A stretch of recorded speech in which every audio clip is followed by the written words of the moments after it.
இந்த ஆண்டு பெரிதும் எதிர்பார்க்கப்பட்ட திரைப்படங்களில் ஒன்று தக் லைஃப். நாயகனுக்கு பின் மணிரத்னம் கமல்ஹாசன் கூட்டணியில் இந்த படம் உருவானதால் இந்த படத்தின் மீது கூடுதல் எதிர்பார்ப்பை ரசிகர்கள் வைத்திருந்தனர். இந்த படத்தில் கமலுடன் இணைந்து சிம்பு முதல் முறையாக நடித்துள்ளார். இவர்கள் இருவரும் எப்போது இணைந்து நடிப்பார்கள் என ஆவலுடன் ரசிகர்கள் காத்திருந்தனர். அது தக் லைஃப் படத்தில் அமைந்துள்ளது. 38 ஆண்டுகளுக்கு பின் மணிரத்னம் கமல்ஹாசன் கூட்டணியில் உருவாகி நேற்று திரையரங்கில் வெளிவந்துள்ள திரைப்படம் தக் லைஃப்.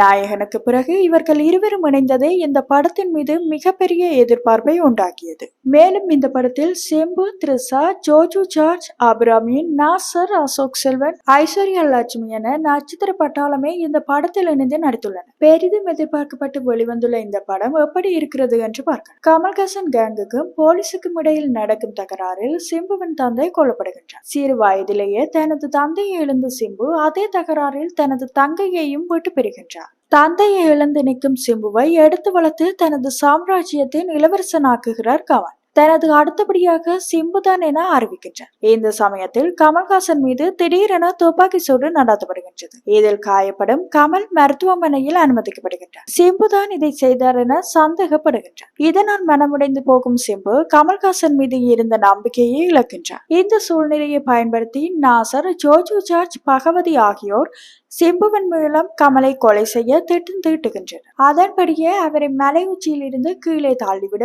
கமல் இறந்து விட்டார், இனிமேல் நான் தான் இங்கு ரங்கராய சக்திவேல் என கூறி கமலின் இடத்தை பிடிக்கிறார் சிம்பு. இதன் பிறகு என்ன நடந்தது, கமல் மீண்டும் வந்தாரா இல்லையா என்பதே படத்தினுடைய மீதி கதையாக உள்ளது. நாயகனுக்கு பிறகு கமல் மணிரத்னம் இணைவதால் இந்த படத்தின் மீது பெரிதும் எதிர்பார்ப்பு இருந்தது. ஆனால் அந்த எதிர்பார்ப்பை இருவரும் முழுமையாக பூர்த்தி செய்யவில்லை என்றே சொல்லலாம்.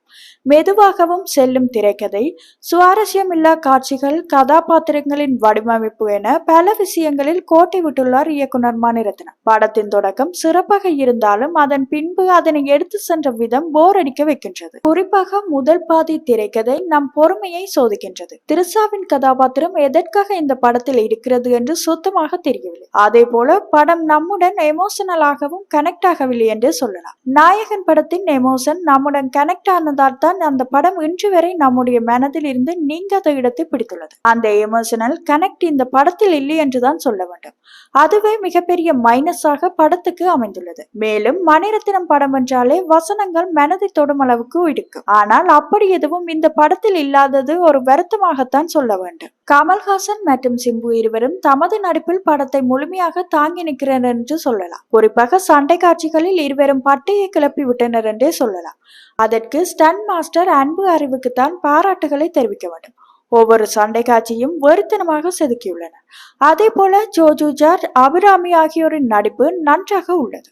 இவர்களை தவிர்த்து மற்றவர்களின் யாருடைய கதாபாத்திரமும் ரசிக்கும்படி இல்லை என்றுதான் சொல்ல வேண்டும். இயக்குனர் மணிரத்னம் தான் நம்மை ஏமாற்றி விட்டார். சரி, AR ரஹ்மானாவது நம்மை காப்பாற்றுவார் என்று பார்த்தால் அவரும் நம்மை கைவிட்டார். முத்துமலை பாடல் படத்தில் இடம்பெறாமலே போனது மிகப்பெரிய ஏமாற்றமாக அமைந்துள்ளது. மேலும் பின்னணி இசையும் நன்றாக இல்லை என்றுதான் சொல்லலாம். ஏனென்றால் ரஹ்மான் எந்த அளவுக்கு திறமையானவர், அவரால் எந்த அளவுக்கு சிறப்பான தரமான பின்னணி இசையை தர முடியும் என ரசிகர்களாக எங்களுக்கு தெரியும். ஆனால் அதை செய்யாதது பெரிய ஏமாற்றத்தை தருகிறது. ஒளிப்பதிவு மற்றும் எடிட்டிங் நம்மை திருப்திப்படுத்தவில்லை. டெக்னிக்கலாகவோ படம் இன்னும் பலமாக இருந்திருக்கலாம் என்றுதான் என்ன தோன்றுகின்றது. பிரம்மாண்ட பட்ஜெட்டில் உருவாகி நேற்று திரையரங்கில் வெளிவந்த இந்த படத்துக்கு மோசமான விமர்சனங்கள் கிடைத்துள்ளது. காரணம், படம் ரசிகர்களின் எதிர்பார்ப்பை முழுமையாக பூர்த்தி செய்யவில்லை. இந்த நிலையில் தக் லைஃப் திரைப்படம் உலகளவில் முதல் நாள் செய்துள்ள வசூல் குறித்து தகவல்கள் வெளியாகியுள்ளன. அதன்படி இந்த படம் உலகளவில் முதல் நாளில் 46 கோடிக்கு மேல் வசூல் செய்துள்ளமை குறிப்பிடத்தக்கது.